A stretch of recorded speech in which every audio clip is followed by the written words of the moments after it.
The implementing agency is CHED. Bakit hindi ka nakipag-usap sa CHED? Okay?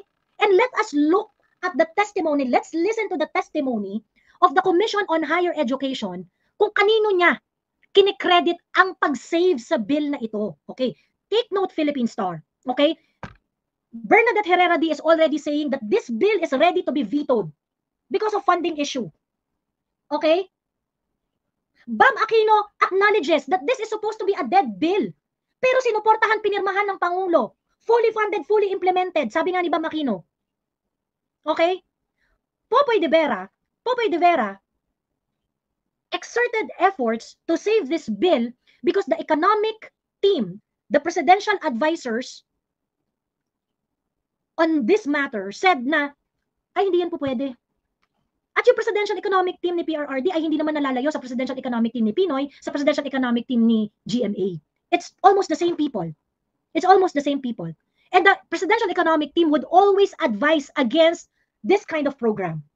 And this is when a lot of BAM supporters are mistaken. Sinasabi nyo na magiging batas ito regardless kung wala si PRRD o nandyan siya. No.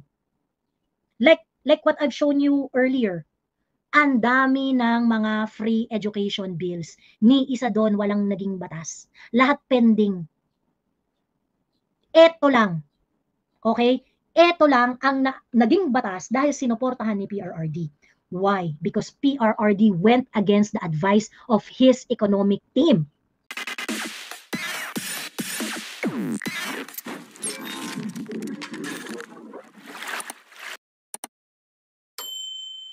Now, another thing. You claimed that si Bam Aquino ay advocate ng Free Education Act. Na siya talaga ang nagsulong, siya talaga ang kineme-keme, ganyan-ganyan. Di ba yun yung sinabi ninyo? Okay. Let us go to the website of the 17th Congress, the Senate, okay. Let's go to the because researching is very simple, no, sa totoo lang. Researching is very simple. Hindi ko alam kung bakit hindi nyo magawa. Okay. Ilang beses na naming sinasabi na ang free education had been lobbied ever since the world began. Okay? Simulang-simula pa lang after, Cory Aquino, grabe na ang paglalobby sa free education. At iba't ibang form ito, no? Iba't ibang form ito. Meron yung mga free education para sa mga anak ng mga military, free education para sa mga anak ng PWD, free education. There are so many versions of free education being lobbied in so many forms and shapes. Okay? At napakasimple lang yan. Punta kayo sa Senate website. Okay? Punta kayo sa Senate website. Punta kayo, pinakamaaga, 13th Congress. Okay? Senate bill. Ayan, nasa bills tayo ha. Senate bills. Okay. Type mo, free education. Ayan o. Regional Subsidized College Education Program, Philippine Free Education System Act of 2004, Philippine Education for Handicapped Children, Free Education Classes for Physically Disabled, Free Education for Handicapped, Free Public Preparatory Education, Free Preparatory Education of 2004. Ayan o, Villar, Manuel Villar, Sergio Osmeña, Jinggoy Estrada, Alfredo Lim, into 2005. Miriam Defensor Santiago, but ito, sorry, freedom of speech and association. So this is not freedom of education. Ayan. So you can just look at, this is in this is in 13th Congress. Okay, 13th Congress. Lipat tayo, punta tayong 14th Congress. Free education, go. Ayan, tertiary education, free for public and high school teachers. Free Information and Communications Technology College Act of 2008. Free public preschool education. Free Regional Subsidized College Education, ni-refile ni Jinggoy Estrada. Free Public Preparatory Education Act, free elementary education, free public education for, okay? So, you see what I'm talking about? Okay? And this is, 14th Congress pa lang tayo. Punta tayo sa 15th Congress. Free education. Ayan po, ang dami pang pages niyan. Post-secondary education, free information, free and suitable public education, free public preparatory, free, okay?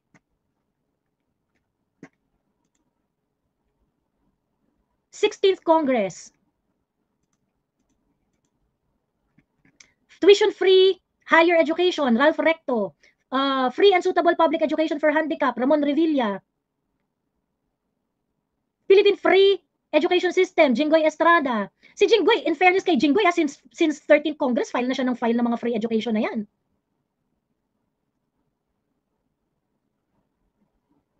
Right? Okay. Free College Entrance Exam Act, Sani Angara, Regional Subsidized, okay? Marami, although yung mga lumalabas dito, minsan hindi naman talaga free education. But this is my point, ano? This is my point. If you're going to look at the free education bills sa Senate, we're just talking about Senate, wala pa tayo sa House of Representatives. Kasi sa House of Representatives, mas marami dun. Mas marami dun mga free education bills. Okay? Mas maraming free education bills dun. So, this is what we're telling you, ano? Ang daming nagsulong nito before Bam Aquino. Bam Aquino happened to be at the right place at the right time. Pagkatapos, ginawa nyo ng santo. Okay? Ginawa nyo ng santo. Okay, so ngayon tapos na tayo dito. Nasa 16th Congress na tayo. 17th Congress pumasa ang batas na ito. At ang presidente noong time na yun ay si PRRD. 16th Congress, ang presidente nito si Pinoy. May bill din si Bam nitong panahon na ito. Okay? May bill din si Bam nitong mga panahon na to. Asa na yung kay Bam Aquino?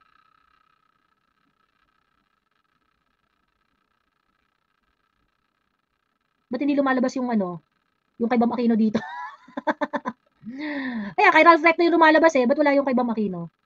Meron tong final daw si Bam Aquino 2014. Ayan. Ralph Recto, Jinggoy, yung mga bills ni Jinggoy at saka ano lumalabas dito. But anyway, okay. At this point, bakit may mga bills naman? Ralph Recto is also yung tuition-free higher education. He also filed it in the 17th Congress ng presidente ng CPRRD. O bakit yung tuition-free higher education ni Ralph Recto nag-turn into law kasama nung kay Bam? Okay? Kasama nung kay Bam. So ngayon, punta tayo sa House of Representatives. Okay? Punta tayo dito sa House of Representatives. If you're going to look at the House of Representatives, okay, ito, 8th Congress yung pinaka-unang record dito sa 8th Congress. Okay? Sa 8th Congress, if you're going to do the same search, free education on the 8th Congress, you're going to see a lot of bills, okay, in relation to free education. Okay? Iba-iba yan. Iba-iba yan. Sabi ko nga, the free education is being lobbied for years already. And if you're going to look at the House of Representatives na meron silang record as early as 8th Congress, makikita mo na, meron na talagang mga lobby for free education in different shapes and form. Okay? Ang dami na yan. Okay? Hindi yan unique idea ni Bam Aquino. Okay? Ayan, so you look at it, pending with the committee, pending. Walang naging batas. Ayun, ang dami. In 8th Congress, 22 bills ang related to free education. Okay, punta tayo sa 9th Congress. 8 bills related. Ayan. 8 bills related.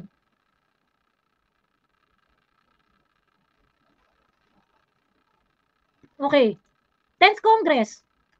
I mean, you can you can do further research by identifying exactly ano dito. Kasi yung iba lumalabas pero hindi naman talaga about free education. And then you can just remove it. But, this is your lead. If you want to know kung sino yung mga naglobby ng free education in the past, all you need to do is to research. Okay? But what is my point here? My point here is this. This is not the crazy idea of Bam Aquino. The idea did not come from him. This specific desire to have a free tertiary education has actually been discussed long time ago in different shapes and form. Okay? In different shapes and form. Okay. Ngayon, pakita natin hanggang 11th Congress, hanggang 16th Congress, ipapakita ko talaga sa inyo. Ayan, 11th Congress, merong 17 bills na related to free education. Okay, 17 bills related to free education. 12th Congress, there were 22 bills related to free education. Okay? 13th Congress, there were 21 bills related to free education. 14th Congress, 37 bills related to free education. 15th Congress, 23 bills related to free education. 16th Congress, 35 bills related to free education. This is what I'm talking about. Na actually, mas maraming free education bills na i-file sa Congress kaysa sa Senate. So ngayon, si Bam ang nagsulong ng kineme-kineme. Marami pong nagsulong. Bam happens to be at the right place and at the right time. Kaya, yung batas ng free education ay naging batas because PRRD supported it. Okay? PRRD supported it. Ngayon, ito ang sinasabi ng ito ang sinasabi ng mga legislator at that time, noong 2017, when this law is being implemented, okay? This is what they are saying. Okay. If Bam Aquino truly wanted to push the free tertiary education bill, ang isa sa mga tanong ko dyan, bakit hindi siya nakiki-coordinate kay Popoy de Vera, who is the secretary of the Commission on Higher Education? I mean, if you are really pushing for it, the least thing that you can do is to coordinate with the implementing agency. The implementing agency is CHED. Bakit hindi ka nakipag-usap sa CHED? Okay? And let us look at the testimony. Let's listen to the testimony of the Commission on Higher Education kung kanino niya kinikredit ang pag-save sa bill na ito. Okay? Take note, Philippine Star. Okay? Bernadette Herrera D is already saying that this bill is ready to be vetoed because of funding issue. Okay? Bam Aquino acknowledges that this is supposed to be a dead bill. Pero sinuportahan, pinirmahan ng Pangulo. Fully funded, fully implemented. Sabi nga ni Bam Aquino. Okay? Popoy de Vera exerted efforts to save this bill because the economic team, the presidential advisors on this matter said na, ay hindi yan po pwede. At yung presidential economic team ni PRRD ay hindi naman nalalayo sa presidential economic team ni Pinoy, sa presidential economic team ni GMA. It's almost the same people. It's almost the same people. And the presidential economic team would always advise against this kind of program. Not only dito sa free education, even yung ibang mga amelioration program, yung mag-i-increase ng benefits, mag-i-increase na ganito, mag-i-increase na ganyan, they would always turn it down. Ganun ang usual na advice ng economic team. Because it's very difficult to pull through this kind of program. Okay? And this is when a lot of BAM supporters are mistaken. Sinasabi nyo na magiging batas ito regardless kung wala si PRRD o nandyan siya. No. Like what I've shown you earlier, ang dami ng mga free education bills. Ni isa doon walang naging batas. Lahat pending. Ito lang. Okay? Ito lang ang naging batas dahil sinuportahan ni PRRD. Why? Because PRRD went against the advice of his economic team. Okay? Let's listen to Popoy de Vera on this.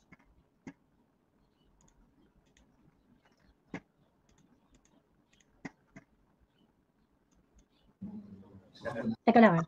Sorry. I am happy that Senator Bongo is here personally because I will tell you a story. I was reading Senator Bongo. So in those dark days, when there was an attempt to veto the bill for free higher education, I got a phone call from Senator Bongo at about 11 o'clock in the evening. Sabi nila po siya tumatawag doon. Papaano po na?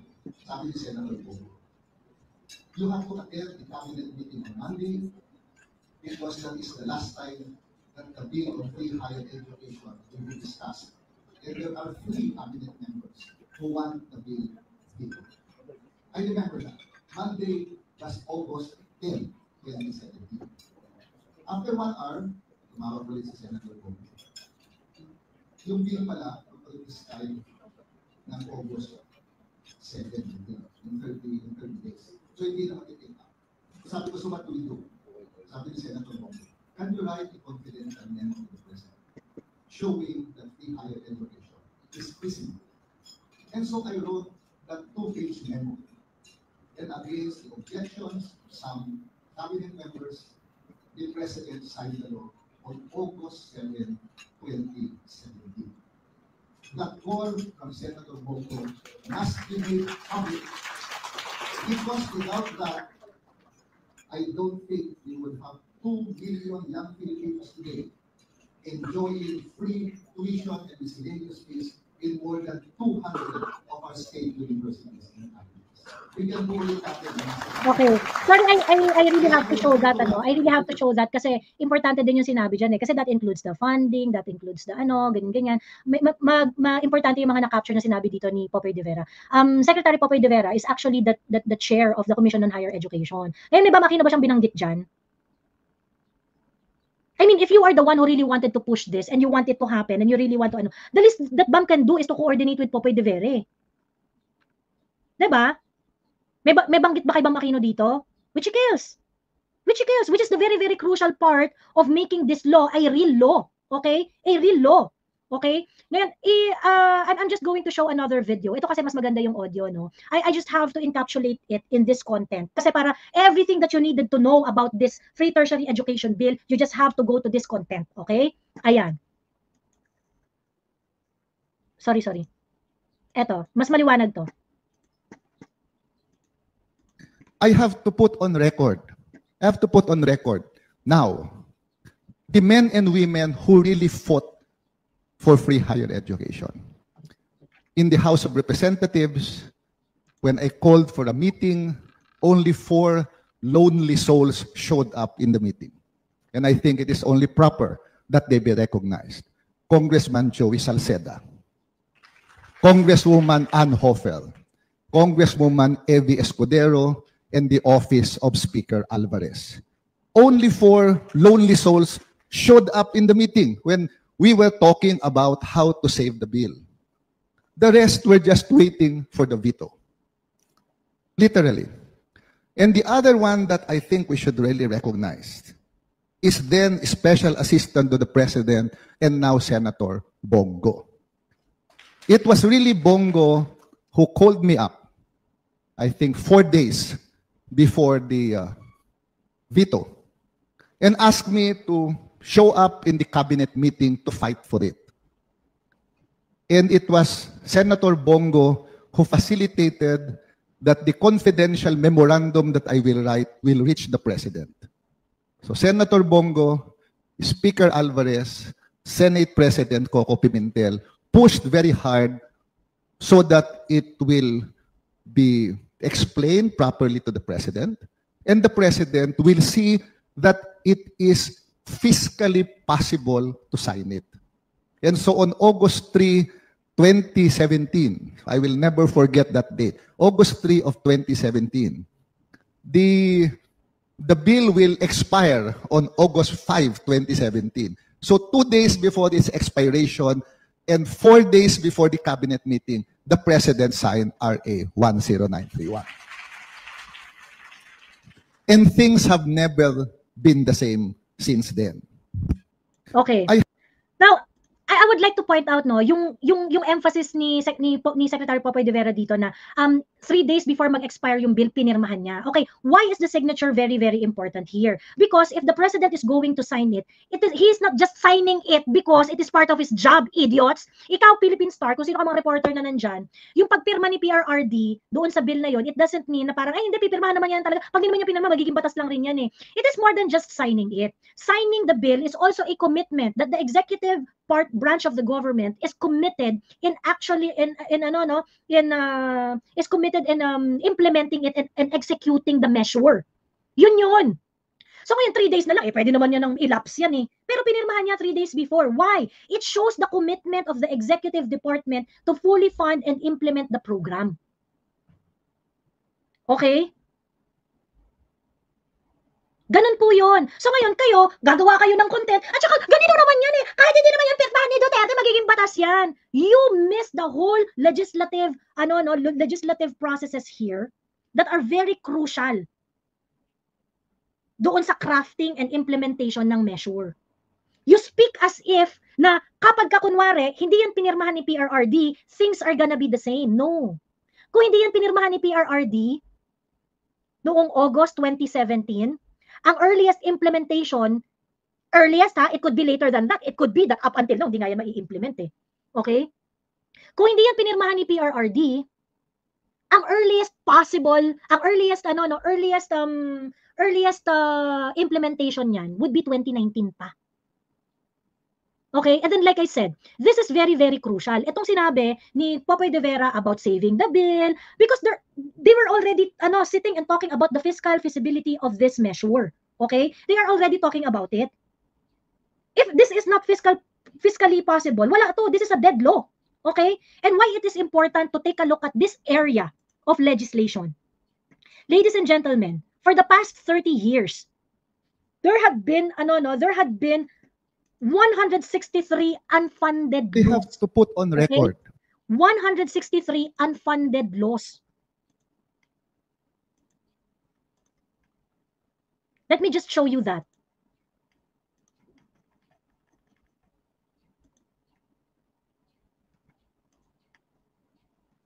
Okay? This is coming from the Congressional Policy and Budget Research Department of the House of Representatives. This is issue number 45, November 2023. Okay?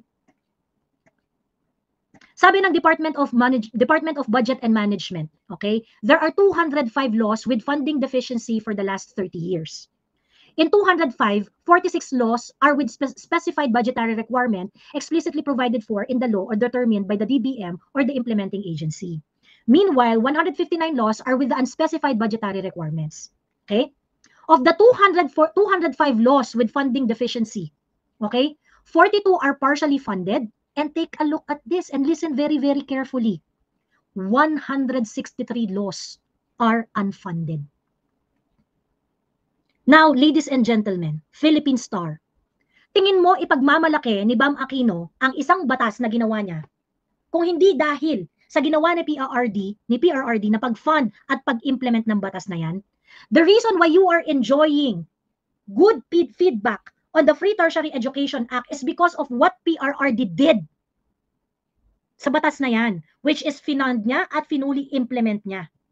Otherwise, yung 163 na yan, 164 yan, kasama yung Free Tertiary Education Act. At ipagyayabang nyo ba? Ipagyayabang ba ni Bam Aquino at ng mga bombers dyan ang kagalingan ni Bam Aquino tungkol sa Free Tertiary Education Act? You have to accept the fact that the reason why you are enjoying this kind of good feedback sa free tertiary education is because PRRD funded it. If it is not funded, ipagmamalaki nyo ba yan? Wala, kasi wala namang nakinabang. Dekorasyon lang yung batas na yan. And let me tell you itong mga batas na to, these are really good laws, yung mga unfunded dito. Okay? Yung mga unfunded na batas dito, these are really good laws. Okay, let me read some of the unfunded laws here. Unfunded laws under the economic sector. Mandatory installation of speed limiter in public utility and certain type of vehicles. Unfunded. Establishing a regular district office. Ayan, medyo pwede nang i-unfund yan. Hindi yan priority. Converting the LTO licensing center in Batangas City. Very specific. Reforming the corporate income. Yeah, this one. Unfunded. Reforming the corporate income tax and incentive system. Unfunded. Regulating and vaporized nicotine and non-nicotine products. Unfunded. Permanent validity of birth, death, and marriage certificate. Unfunded. Philippine digital workforce. Unfunded. Diba? O yung mga merong mga deficiency sa funding. Creation of green jobs. Oh, this is also unfunded, unfunded laws with unspecified budgetary requirements. Okay. RA 10771, unfunded. RA 11930, online sexual exploitation of children, unfunded. Philippine digital workforce, unfunded. Hospital, Aklan Geriatric Medical Center, hospital to sa Aklan, unfunded. Upgrading of Novaliches District Hospital, this is also unfunded. Siargao Island Sports Academy, unfunded. Southeast Asian University in Naga City, unfunded. Secured Transactions Legal Framework, unfunded. Anti-trafficking in person, unfunded. Plastic package waste, unfunded. Direct cash assistance to farmers, tilling, unfunded. Promotion, ease of doing business, unfunded. Framework for National Performing Arts, unfunded. The free tertiary education could have been part of that list. And those laws, I'm pretty sure, are good laws. Dineliberate yan, yan. But they remain unfunded. Because perhaps the executive department is not interested. So had PRRD did not fund that Free Tertiary Education Act, may ipagmamalaki ba kayo? And this is the basis of my statement saying that you have to accept that whatever legislative work Bam Aquino had put in the Free Tertiary Education Act, it is always dependent on the implementation and the funding guarantee of PRRD. Wala kayong accolades. Wala kayong ipagmamalaki. Kung hindi yan, ginarantiya ni PRRD. Kung hindi yan, finuli implement ni PRRD. You have to accept that. Okay? Kaya nga sinasabi ko, hindi naman sinasabi na ang tawag dito, na walang legislative work na ginawa si Bam Aquino. Yes! Meron kayong legislative work na ginawa. But you're not gonna get this good feedback from the people kung hindi yan ginarantiya ni PRRD. Like I said, yung mga unfunded laws They also did their assignment. They also do completed their legislative work. But what happened to the 163 laws, unfunded laws, 205 laws unfunded and with deficiency in funding? Naging dekorasyon lang. Okay? So kung naging dekorasyon lang ang batas ni BAM, may mapagmamalaki ba kayo? Wala kayong mapagmamalaki. Wala kayong mapagmamalaki. Ngayon, gaano kahirap sabihin ng salamat PRRD? Gaano kahirap sabihin ang salamat PRRD? Like I mentioned earlier, hindi ko rin na-emphasize na bonggang-bongga kanina, no? What Bam Aquino did, the legislative work of Bam Aquino is only half of the legislative work credit. Kasi Senate lang yun eh. Senate lang yun. Okay? Yung other half nito is the House of Representatives. And you see the works that were done by the representatives in the House of in the lower house, how they coordinated with Popoy de Vera, how they try to study and make it clear to the president that this program is fiscally viable. Okay? Bernadette Herrera D also has an anecdote about this. Bernadette Herrera D, okay, let me just be clear, is one of the principal authors in the House of Representatives. And this is what she has to say.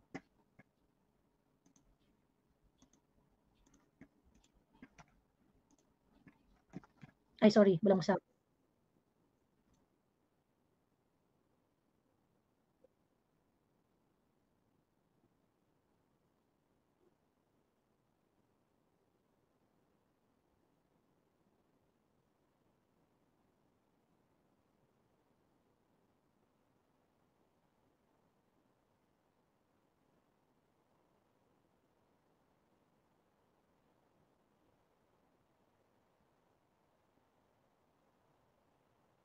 Teka, hindi niyo nakikita? Hindi niyo nakikita? Hindi niyo ba nakikita? Wait lang, wait lang. Wait lang. No audio, wala ding sound. Okay, wait.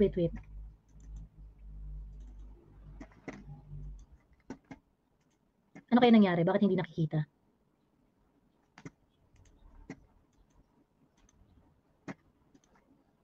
Ayan, ito. Importante sa lahat ang libreng tuition fee at edukasyon para sa kolehiyo sa mga anak. Kaya kung di dahil sa kanya, walang libreng tuition fee na batas ngayon. Ayaw ng mga presidente kasi malaking gastos daw. Kasi libreng tuition fee sa state colleges at state universities ang lahat ng bansa. So kinakompute nila 40 billion ang babayaran. Ayaw ng panahon ng mga dating presidente. Yung kay PRRD na, napasa na namin sa Kongreso, napasa na sa Senado. Pagdating kay Presidente Duterte, ayaw pumayag ng DOF, NEDA at BBM. Sabi, wag, maubusan tayo ng pera para sa ibang bagay. Nag-compute kami. Sabi namin, tawagin namin si Special Assistant to the President, Bongo. Tinulagan namin si Bongo. Sabi namin, sir, tulungan niyo naman po kami i-defend kay PRRD na pinaka-importante sa lahat ang libreng tuition fee at edukasyon para sa kolehiyo sa mga anak. Kaya alam mo, talagang tinulungan kami ni Senator Bongo. Dinifend niya ito sa Pangulo. Kaya kung di dahil sa kanya, walang libreng tuition fee na batas ngayon. At proud po ako, isa po ako sa honor sa Kongreso. Okay, yeah. Bernadette Herrera D is one of the authors, no? One of the authors. Marami silang authors dyan sa sa House of Representatives ng Free Tertiary Education Act. And I have to agree and I have to agree to Congressman Bernadette Herrera D that the role of Bongo here, okay? Kasi hindi pa siya senator niyan eh. Hindi pa siya senator niyan. Ano pa siya niyan eh? SAP pa siya niyan eh. When he was coordinating with the legislators, okay? It could have been easy for Bongo to say na, naku kasi yung advisor ni PRRD kasi expert yun eh. Doon na lang tayo makinig, ganyan-ganyan. Okay? It could have been easy on the part of PRRD also. Pwede na sabihin ni PRRD yan na parang, well, the economic team advised against it, so I'm following their advice. Pwede rin na ganun eh. Pwede rin na ganun. Diba? But Bongo did his job. And yung backroom work na ginawa ni Bongo dito ay matindi. Okay? Matindi yung backroom work na ginawa ni Bongo dito. Binigyan niya ng due course yung mga tao na nag-e-explain ng fiscal viability nito. They try to look at the fiscal condition of the government at that time to see if it is possible to accommodate this measure. And when they saw that it is possible, it is indeed possible, okay? this was explained to the President vis-a-vis dun sa advice ng economic team. And it was it was ultimately decided by the President. Okay, yan ang advice ninyo, ito yung advice ng iba, ito ang kukunin ko, makikinig ako dito. Imagine if Bongo did not provide alternative to the President on what decision to take. Diba? At ibig sabihin, wala to, sunog to. Dead law to, dead bill ito. Maring i-veto or maaaring i-lapse into law. Pag nilapse yan into law, I doubt kung sino mag-i-implement yung presidente. Diba? Ayun. So parang please, yung mga nagsasabi na, it is not as if nag-intervene ng gobyerno ni Duterte, para actually meron talagang intervention. Meron talagang intervention. It is ready to be vetoed. It is ready to be vetoed. Okay? So yung mga nagsasabi na yung mga nagsasabi na ay hindi naman yan mangyayari, hindi naman crucial yung pagpirma ni PRRD. No. Ang hindi crucial dito, ladies and gentlemen, okay? Ang conclusion natin ngayong araw na ito is that si Bam Aquino ay hindi crucial sa pagpasa ng Free Education Act. And there are many reasons. Hindi lang siya ang nagsusulong nito. Matagal nang sinusulong ang batas na ito. Merong kasama si Bam Aquino na mga co-chairs at mga co-sponsors, co-authors, okay, na maaaring gawin ang ginawa ni Bam Aquino. Okay? At yung mga tao na yon are equally competent. It could have been Ralph Recto. Ralph Recto consistently filed the bill in 16th Congress and in the 17th Congress. Final niya. Mas consistent nga si Ralph Recto eh. Meron siyang bill nung 16th Congress, meron siyang bill nung 17th Congress eh. 'Di ba? Okay, so whatever legislative work that Bam Aquino did, it can be done by others. Okay? It can be done by the vice chairperson, by the co-sponsors, by the co-authors. Ang dami nyo dyan. Okay? And also, yung ginawa ng House of Representatives to ensure the fiscal viability of this law is actually very, very important. Kasi otherwise, lahat ng tinrabaho nyo dyan sa Senate, kung hindi yung ginawa ng mga kongresista dyan, nila Pantaleon Alvarez, ni Ann Hoffer, ni Evie Escudero, at saka ni Joey Salceda, if they did not look at it, sit down, and try to save the bill, there is no bill to speak of. Okay? So ngayon, ikaw, Bam Aquino, okay na nga sana kami nung una na i-share yung accolades sa'yo. Kaso nga lang, binibigay lang sa'yo yung daliri, gusto nyong kunin yung buong arms. Okay? At dahil ganyan kayo ang pag-uugali ninyo, okay, napilitan kami na reviewin ang eksaktong participation mo dito sa Free Tertiary Education Act, and it leave us no choice but to conclude that you are actually dispensable in all of this endeavor. Sino ang indispensable? PRRD.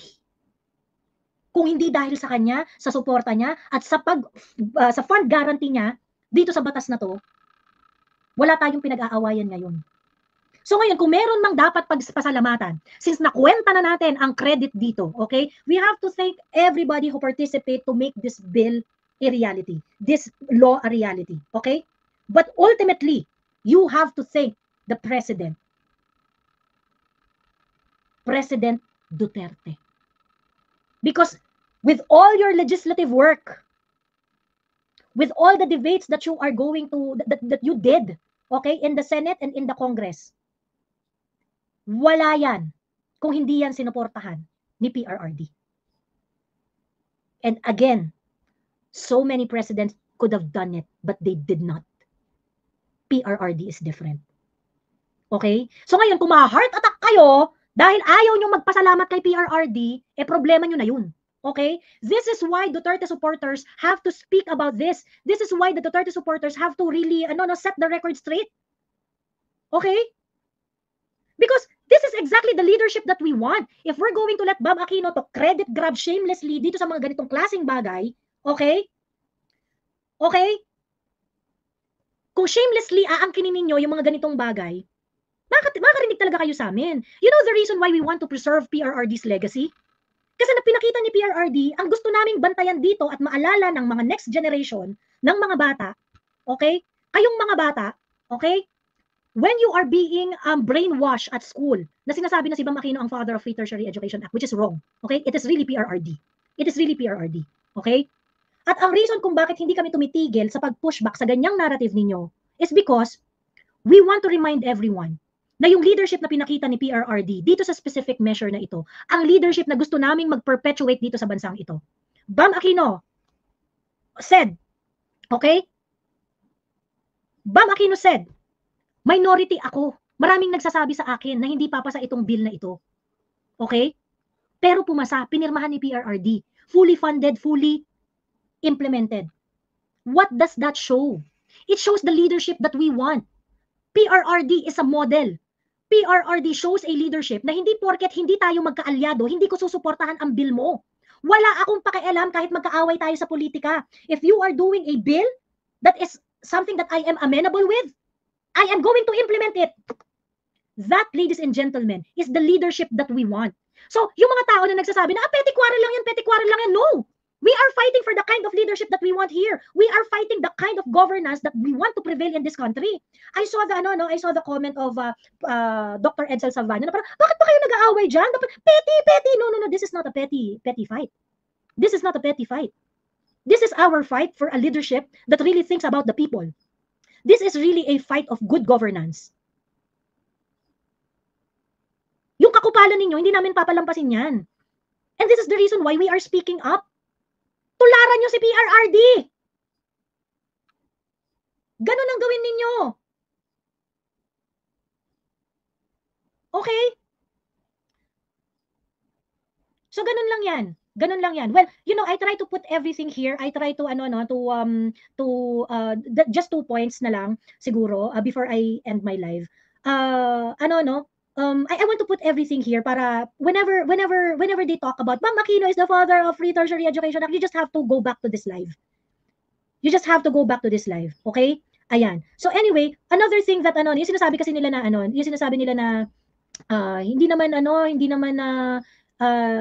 importante si PRRD diyan. Let's just look back at the news at that time. Kung paano nila view yung Free Tertiary Education Act. Let me just show it to all of you.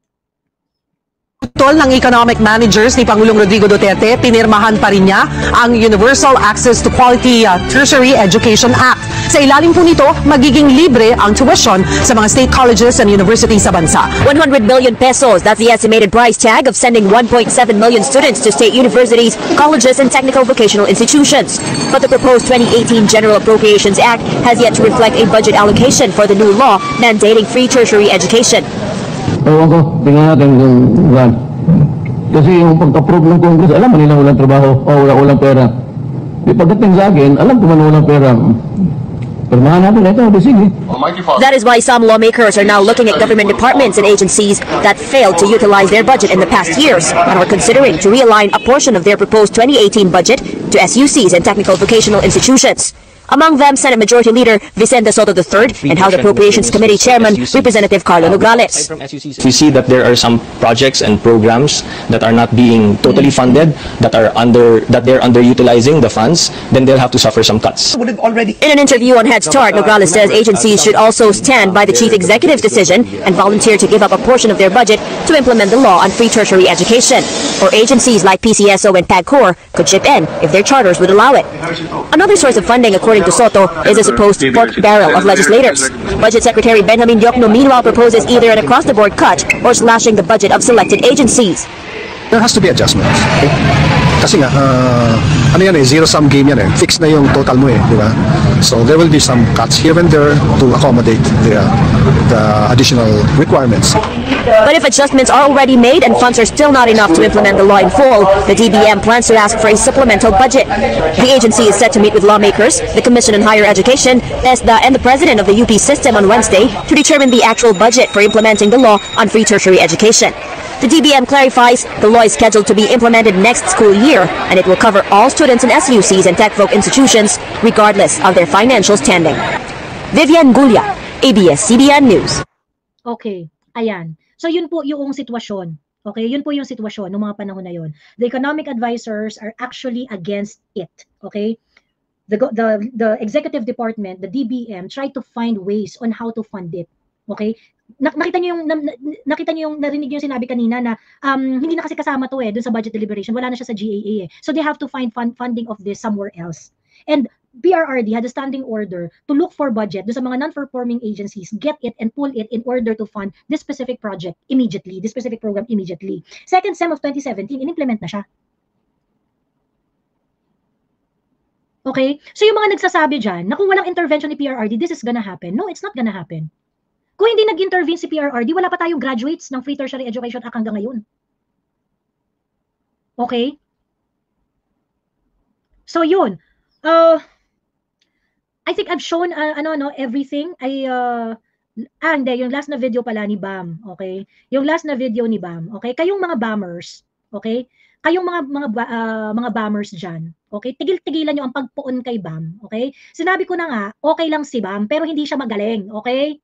Hindi siya magaling. So tigil-tigilan niyo ako sa mga kabulshitan na siya ang prime mover, hindi siya prime mover, participant lang siya. Okay? Participant lang siya dito. Okay, teka lang ha.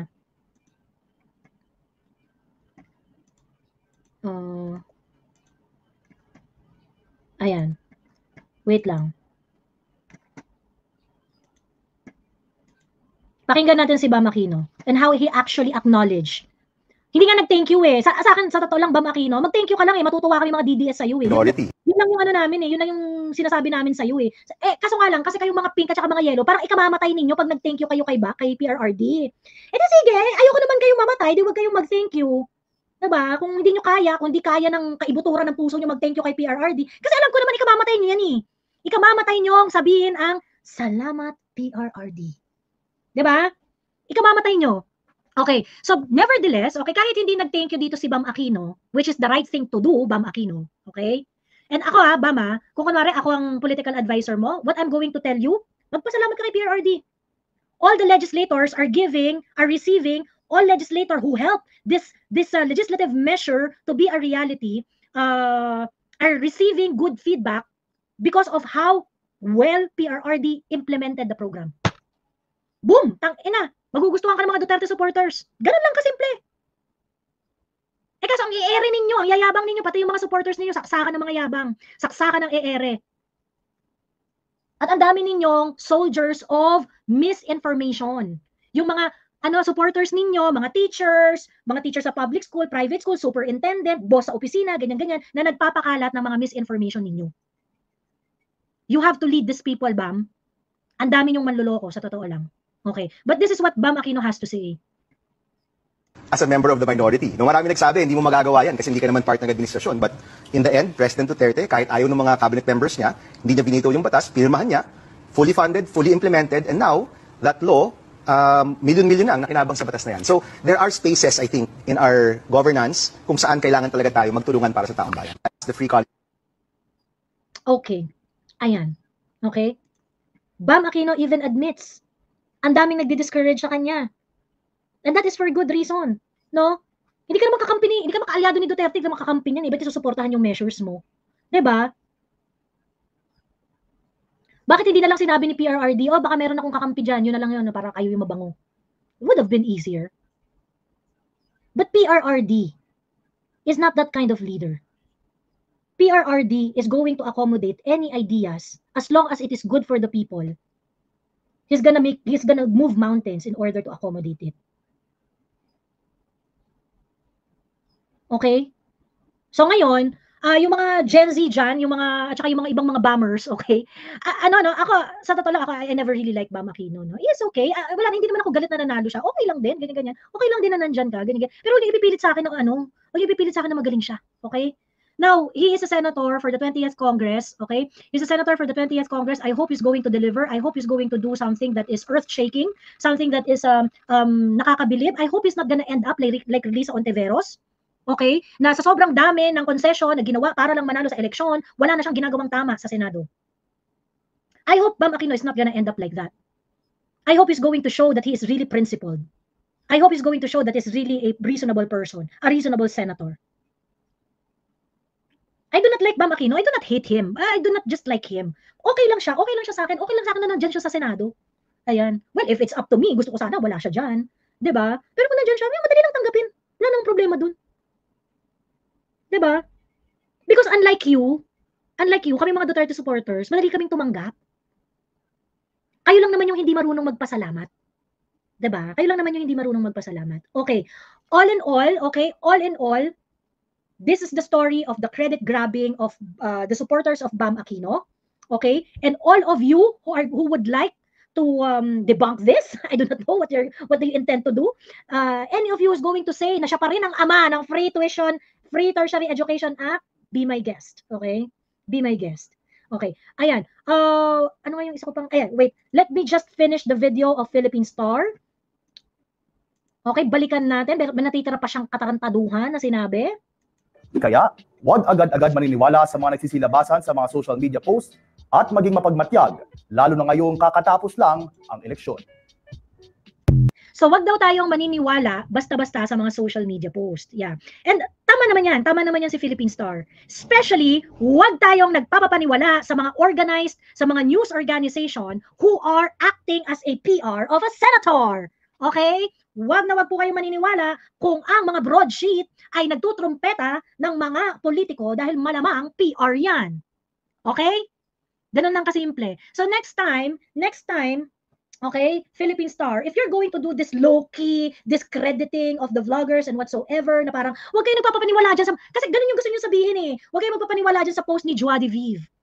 Sa post ni Bisdak, ni Miss Bisdak Vlog. Sa post ng mga Kitty Duterte fan page, ganyan. Yan yung gusto nyo sabihin eh. Well, the people actually knows na pag kayo ang nag-post, we always have to take it with grain of salt. Okay? We always have to take it with grain of salt. Kasi nagpapanggap kayo na nagko-correct kayo ng information, pero PR work naman talaga yung ginagawa ninyo. Diba?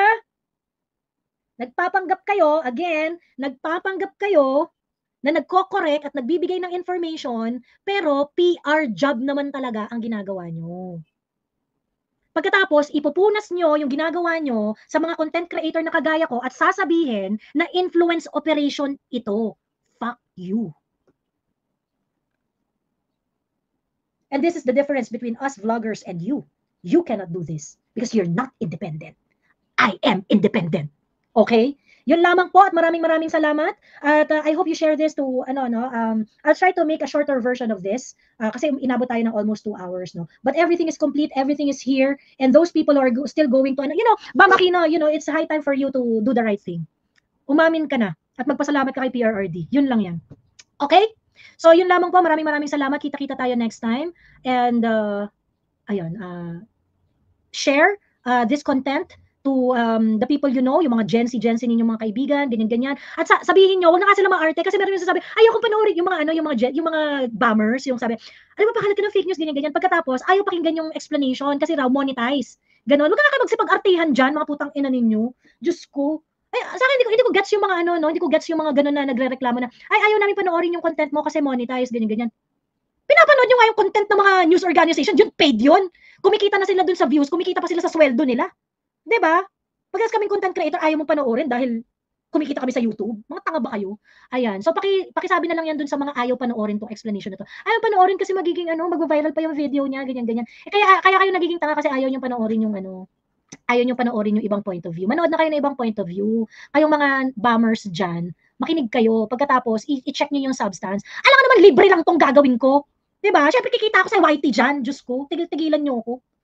Tigil-tigilan nyo ako. YT na nga lang yung nagbabayad sa amin. Ayaw nyo pa. Ayun. Anyway, maraming salamat. Bye!